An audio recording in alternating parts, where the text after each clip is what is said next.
일본 정부가 지난 16일 발표한 외교 청서에 대한민국 땅 독도를 일본 땅이라고 썼습니다. 독도를 행정구역으로 포함하고 있는 경상북도가 즉각 규탄 성명을 발표했는데요. 네, 취재기자 연결해서 자세한 내용 짚어보겠습니다. 이하연 기자, 일본 정부가 또다시 우리 땅 독도를 일본 고유의 영토라고 주장하고 있죠. 네, 그렇습니다. 일본의 억지 주장이 매년 되풀이되고 있는데요. 일본 정부는 지난 16일 외교 청서를 통해 독도를 다케시마로 호칭하며 역사적으로나 국제법상으로 일본 고유의 영토라고 썼습니다.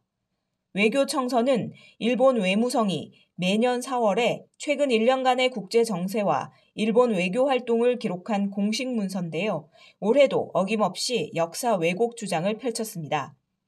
외교 청서에는 또 한국 대법원이 일제강점기 강제동원 피해 소송에서 일본 피고 기업에 배상을 명령한 판결에 대해서도 수용 불가 입장이 담겼습니다.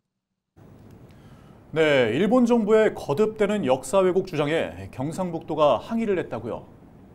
네, 경상북도는 일본의 독도에 대한 역사 왜곡과 부당한 영유권 주장을 반복하는 것에 대해 강력히 항의하며 즉각적인 철회를 촉구했습니다.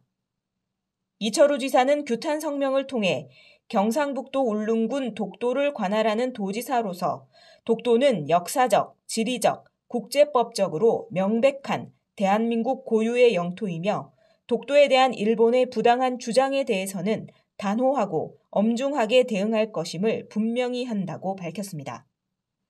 그러면서 일본 정부는 역사에 대한 올바른 인식을 바탕으로 독도의 대한민국 영토 주권을 인정하고 미래지향적, 우호적인 한일 교류와 협력 시대로 나아갈 것을 촉구한다고 덧붙였습니다. 경상북도 의회도 성명을 발표하고 일본은 외교 청서를 즉각 폐기하라고 촉구했습니다. 경북교육청 역시 일본 정부는 비양심적인 독도 망언을 즉각 철회하라며 과거 식민 지배와 침략 전쟁을 전면 부인하는 역사 왜곡에 대해 강력 항의했습니다. 네, 독도가 명백하게 우리 땅임에도 불구하고 일본 정부가 계속 부당한 주장을 이어가는 이유는 무엇인가요? 일본이 주장하는 논리는 여러 가지가 있는데요. 일제 식민 지배와 독도 침탈이 국제법상 합법이라고 주장하고 있는데 이건 국제사회에서도 인정하지 않는 불법입니다. 또 17세기부터 일본의 영토라고 주장하는 부분이 있는데 이건 역시 사실과 다릅니다.